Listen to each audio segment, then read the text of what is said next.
during this pandemic have you struggled with emotionally? Like, what about the pandemic has been emotionally trying for you? And I know, Krithi, you touched on this a bit in your story. Would you like to expand on that at all? We'll start with you. Yeah, so again, I think it was being alone with your thoughts, really having the time to reflect, because the more you think about your life, actually, the worse everything seems to become.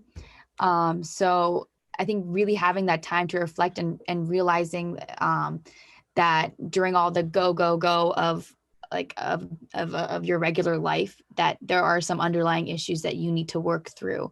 That definitely took a toll on me emotionally, and kept me from doing anything productive for a long time. So I think that's what I mainly struggled with. Thank you. Becky, how about you?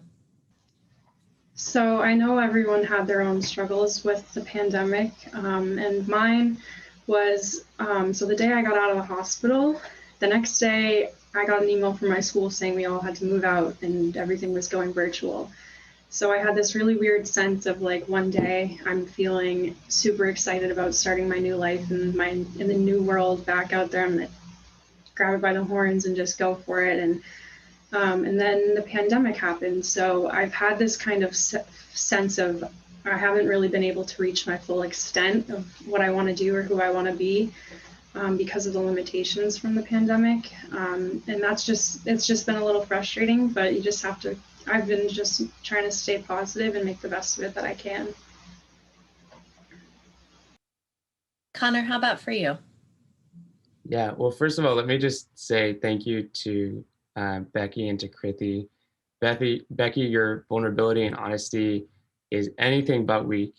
That was one of the most amazing and inspiring stories I've ever heard shared, and especially not just in like a one-on-one conversation, but in front of so many people.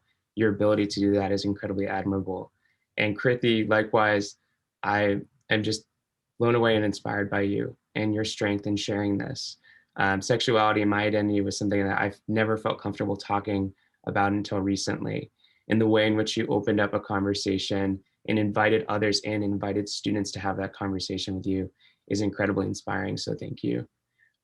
For me personally, the pandemic has definitely, I think, enabled me to fall back on bad habits, just because you're sort of like physically always in the same space. And you, whether those habits, for me, I would say it's really isolating myself from others. I think I shut myself off from others because I am an extrovert and others bring me joy. And I almost punish myself when I'm feeling particularly down by just cutting myself off. And it's really, really easy to do that in that pandemic because unless you're hopping on your computer, you aren't seeing anyone. So I think that sense of isolation and being able to so easily enforce it on yourself has been a challenging thing for me to deal with. And I think I've really gotten through it just by like calling it out as much as I can and reminding myself that it's not my gut telling me that I want to like totally separate myself from the world. It's a force that I'm fighting that I need to actively be fighting against, even if the world isn't a pandemic. So thank you to both my panelists, and I hope that's helpful.